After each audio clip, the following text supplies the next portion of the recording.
This is tutorial number 39, and it covers how to use the pad feature within CATIA V5. To start off, open up a CATIA V5 part.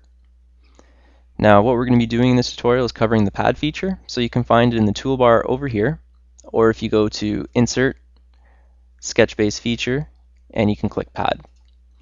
Now to use the pad, what you have to have is a profile or sketch to extrude or make a pad from. So to start off, what we're going to have to do is create a sketch to make our pad from. So let's click Sketch, and we'll click the front plane here, and let's sketch out a rectangle. And let's dimension this rectangle. So click Constraint, and let's make this 50 by 100. Now let's exit this workbench and go back to the part design. And what we're going to do is we're going to extrude this out 50 millimeters. So click Pad, and we'll click on the sketch. So when you click Pad, you're going to get this pad definition window, and it's going to show you all the different things you need to select to get your pad to work. So right now we have it as the type for dimension. Now if you open this window here, you're going to see there's a bunch of different types. You can do up to next, up to last, up to plane, and up to surface. For now, we're just going to do the dimension, and you're able to dimension it to this length. Now it wants the profile or surface, so let's click this profile here, and for length, let's type in 50. Now if you want to see what it looks like, if you click Preview, it's going to bring it up as your preview in wireframe.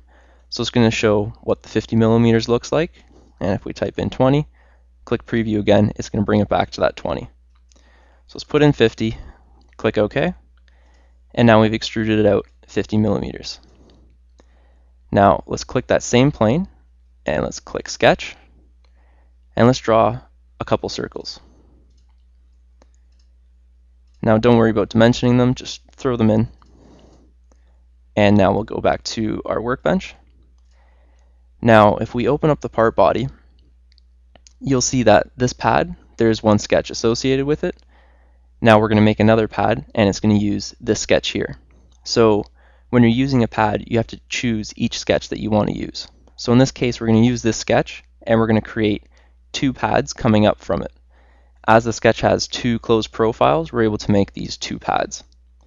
So let's click Pad, and we'll leave it at dimension, and we'll click you can either click on the sketch in the window, or you can click on the sketch from the tree. So let's click from the tree, and you can see it's going to extrude it out 50 millimeters. Now you're able to reverse the direction. If you notice, this arrow here is the direction it's being extruded out from. So if you click reverse, it's going to put it in the opposite direction. So you're able to click it and reverse the directions. Now let's click OK. Let's put it in the reverse direction and click OK. Now let's click this face here, and let's click Sketch. So now we're creating a sketch, and we're going to extrude from this surface. So let's zoom in a little bit. Now let's click this line here, and press Control and click this line here, and let's extract these edges. So let's click Project 3D Elements, and we're going to do this so that we can position another extrude. So let's click Circle, and we're going to use the center point here and create our circle. So let's make our circle, make it 25. And now let's make it from this edge to this center point.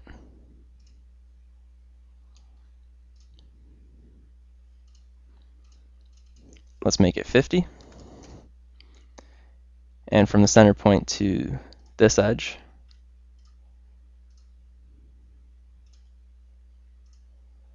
let's make it 25. So now we've positioned it in the center of this rectangle. Now either you can delete these lines, or if you select them and click Construction, we can turn them into construction lines, and we can leave it while we extrude out. So as an example, what we're going to do is we're going to extrude it out with these construction lines. So let's click Exit Workbench, click this sketch, click pad, and we're going to extrude it out 50, click OK. Now it works because we put those lines as construction lines. Now if we go back into that sketch, we'll double click on it. If we click one of those lines and turn it back from a construction, it's going to give us an error and it's not going to extrude. This is just to show you that with the pad feature, you need to have a closed profile. Now if we click Tools, Sketch Analysis, it's going to tell you that you have one closed and one isolated. Now let's just try to get out of there and let it rebuild, and it's going to show you an error. Now it showed you an error as there's open profiles. Now press close, we'll go back into that sketch, click that line, and we'll put it back to construction. Now when we go to rebuild it, it's going to come back up. So this is just to show you that you need to have these closed profiles to make these pads and extrusions. So now let's click this face here, click sketch, and let's draw a circle over here. Don't worry about the dimension, and let's extrude this one out. Let's click pad, and now what we're going to do is we're going to make a mirrored extent. So let's click mirrored extent, and what that does is it makes the profile or the sketch that we have, it makes it a mid-plane, so it's going to extrude 50 millimeters both way, and you can see from the preview. So let's click OK, and it's gone in both directions from this plane. Now let's click this face here, click sketch, and we're going to do one more. So let's create a square, and let's dimension this square to 100 by 100. Now we'll go back to the workbench. Now let's click pad, and this time click the thick option. So click it, and it's going to give you a larger window. Now what this is going to do is it's going to make a thickness around the edges. So if you zoom in, you can see that there's going to be a thickness here. So the center is going to be hollow, and there's going to be a thickness of 1 millimeter all the way around. If we increase this thickness, you can see that it increases in our part. So let's make this 10, and let's click preview.